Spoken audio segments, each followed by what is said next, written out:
Assalamualaikum warahmatullahi wabarakatuh. Saya Muhammad Fikri Fawas dari Prodi Ekonomi Pembangunan ingin membahas topik, tema, dan kerangka karangan.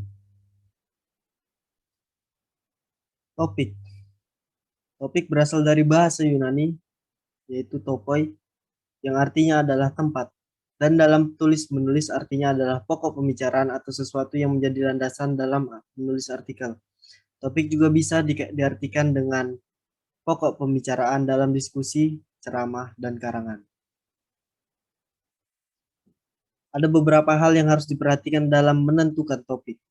Yang pertama, sesuai dengan prodi atau bidang ilmu yang dikuasai. Dua, menarik, utamanya bagi peneliti itu sendiri. Yang ketiga, problematik. Harus dalam menyelesaikan suatu permasalahan, baik yang diperkirakan akan menjadi masalah ataupun sudah menjadi masalah. Masalah tidaklah selalu negatif, bisa juga yang bersifat positif. Contoh berikut ini adalah cara untuk mempersempit atau membatasi topik supaya lebih spesifik dari sebelumnya. Biasanya topik itu terdiri dari beberapa kalimat. Aceh lebih terbatas daripada Pulau Sumatera. Aceh sebelum tsunami. Menurut itu berdasarkan menurut tempat. Kebudayaan Indonesia dapat dikhususkan menjadi seni batik khas Aceh. Itu berdasarkan waktu.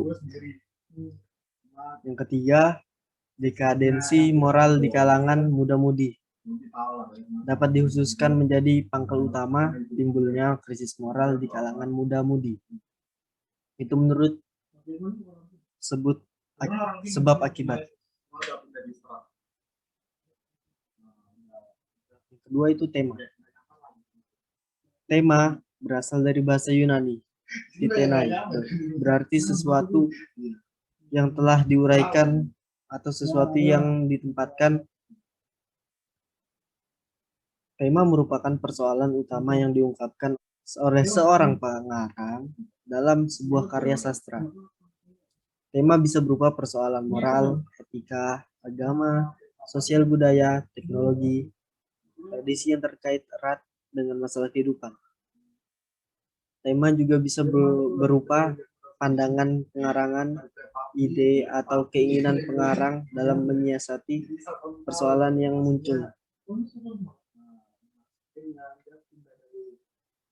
Contoh tema pada suatu karya tulis ilmiah dengan topik material mesin. Temanya pemilihan material mesin. Yang kedua, struktur jembatan. Temanya penguatan struktur jembatan. Yang ketiga, minyak goreng. Dengan tema pembuatan minyak goreng.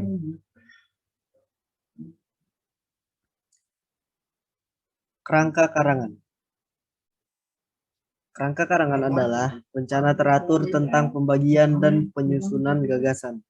Kerangka karangan merupakan suatu rencana kerja yang memuat garis-garis besar dari suatu karangan atau tulisan yang akan ditulis atau dibahas.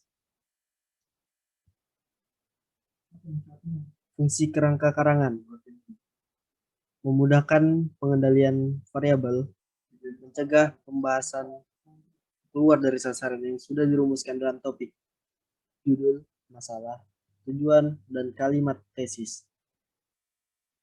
Memudahkan penulis menyusun karangan secara menyeluruh.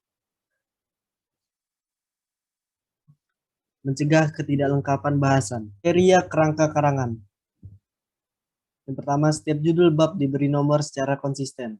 Yang kedua, subbab diberi nomor setiap unsur subbab diberi nomor secara konsisten. Setiap detail unsur diberi nomor secara konsisten. Penomoran tidak melebihi 4 angka dalam digit dan kerangka karangan tidak sama dengan daftar isi.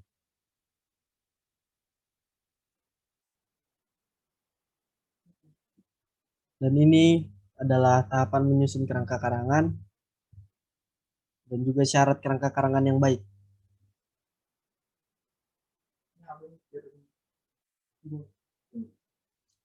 Perbedaan topik, tema, dan kerangka karangan. Topik biasa terdiri dari 1-2 kata yang singkat dan memiliki persamaan serta perbedaan dengan tema karangan. Persamaannya adalah baik topik maupun tema, keduanya dapat dijadikan sebagai judul karangan. Sedangkan perbedaannya ialah topik masih mengandung hal yang umum, sementara tema akan lebih spesifik dan lebih terarah dalam membahas suatu permasalahan. Ya, sekian dari saya. Apabila ada yang salah, mohon maklum. Assalamualaikum warahmatullahi wabarakatuh.